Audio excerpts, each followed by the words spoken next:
Hello, Mr. Myesis here. How you guys doing today? In this video, I'm going to be going over using point-slope form of a line and how we use it and what we do with it. And really, the point-slope form of a line, the best way we use it is to determine the equation of a line, and that's probably its best use. So I'm going to go over it. This is the point-slope form right here.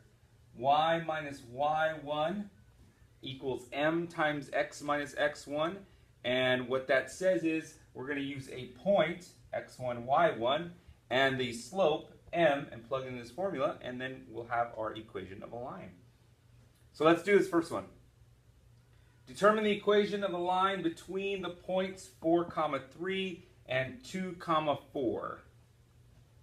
Okay, so what we are going to do is, let's, for sake of argument here, just call this x1, y1, x2, y2. And in order to find the equation of the line, we are going to need a slope and the point. The slope and a point. So we're going to go and find the slope first. So the slope is using the formula y2 minus y1 over x2 minus x1. So we're going to go and plug these in here. 4 minus 3 over 2 minus 4 is 1 over negative 2. So I got a slope of negative 1/2. Now we're going to go ahead and plug it into the formula. So we're going to plug in, let's use the formula. Y1 is 3.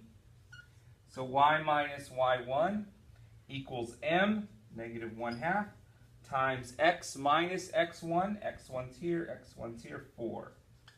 All right, so there, right there is the equation of a line. We could leave it that way if we, well, if we didn't need to simplify. But a lot of teachers like them in slope-intercept form, y equals mx plus b, so we're going to go ahead and simplify that.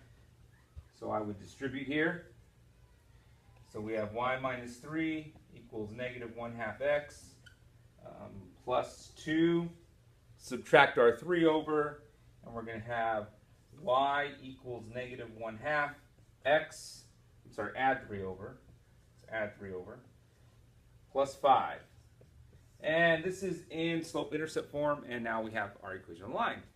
All right, let's take a look at another example here. This time we're dealing with parallel lines. Remember that a perpendicular line, any line that's perpendicular to another line, is perpendicular. The slope is the negative reciprocal, so it's the opposite.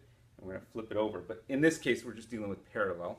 So determine the equation of the line parallel to y equals 2/3 x minus 1 and through 6, 1. So we're going to first locate the slope of this one, and since these two lines are parallel, the slopes are going to be the same.